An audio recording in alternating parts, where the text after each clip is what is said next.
Good afternoon, ladies and gentlemen and fellow members of the Mana Squad. Today, we're kicking off a new series called Theme-atic Compass. And I know what you're asking, what the hell is that? Well, I'm going to tell you. You know what? We watch a lot of pop culture stuff. You know, movies, video games, anime. We don't care. We like to absorb content. We have no lives. And sometimes I'm like, you know what? That guy reminds me of something. Or that girl reminds me of something. Or that dude at this place at this time, it reminds me of something. So we got to thinking, you know what? A lot of stuff that we watch is references in our Magic cards. Yeah, they're not being creative. We thought all this stuff was all this creative, crazy stuff. No, they're ripping off Magic, and we tired of it. I'm just playing. But honestly, we wanted to bring to the stage some of the stuff in pop culture that actually reference some of our favorite cards. And you know what? You can actually build decks around some of these themes too. So today, to kick us off for our inaugural episode, winter's coming. Game of Thrones is a thing, all 7 seasons. And 6.5. You're being kind of generous. I'm being generous. All 6.5 seasons. And although they just stopped making them, it was a great series for what it was. And I was like, you know what?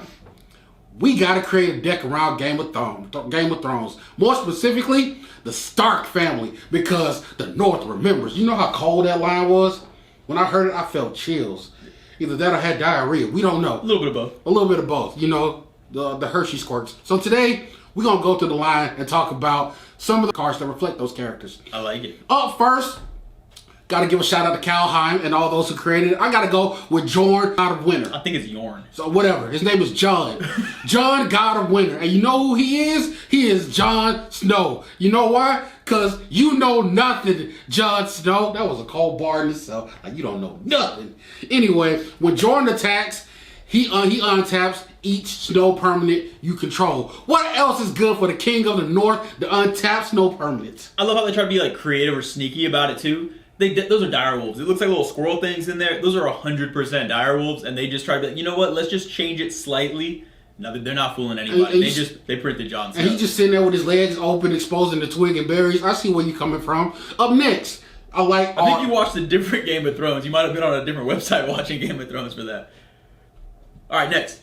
So next, we gotta talk about Arya. Now, Arya is one of the coldest characters to grace the stage, and you know who she remind me of? Shakasima of 1,000 Faces. How does that not fit her profile? It does. I just have this like really like just guttural like dislike of Arya. The Night King was my favorite character, and she killed him. So, you know what?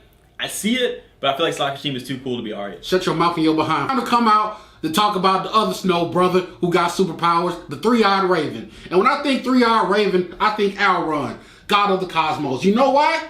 Because they literally just made him a guy with a raven. They pretty much made him the Three-Eyed Raven. If you look at it, he has the foretold thing where he can put cards in exile that you can cast later. It's a beautiful setup. All right. Now, of course, we got to talk. Not only that, but he's so much like Bran in the sense that most of the game he's just going to sit in your command zone and just like watch what's happening and do nothing. He does nothing. It's on point. But when he flips to his bird form, he does everything. He attacks, he goes back to your hand, he draws cards. This is the perfect Bran card. Now, Sansa sucks, so we're going to skip her. I'm not going to boo-boo on her like that. Sansa, she served her purpose in Game of Thrones. And as she grew up and matured, you want to take a card that represents her?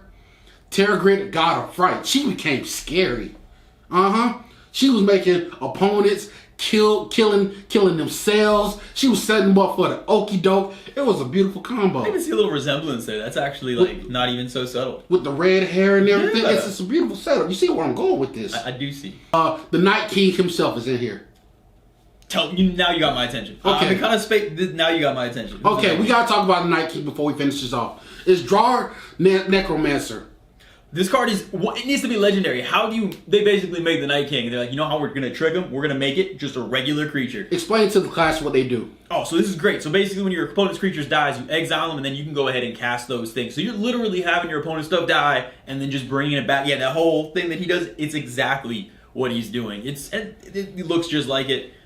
You know, if you come to play with us one day and you use this as a commander, I won't even question it. I won't even block him. Honorary Rule 0 commander. I won't even block him. But you know what? That is our inaugural episode featuring the Game of Thrones decks. And tell us, some of the cards that represent other Game of Thrones characters. For example, like the Lannister twins is obviously the two twins from Will and Rowan. Will and Rowan. We already know that. But in the comments, put your comments. Tell us how you like this series, and we can keep them coming. Like and subscribe. But until next time, Ned Stark was nothing. I mean, the character who played him dies in everything. Peace.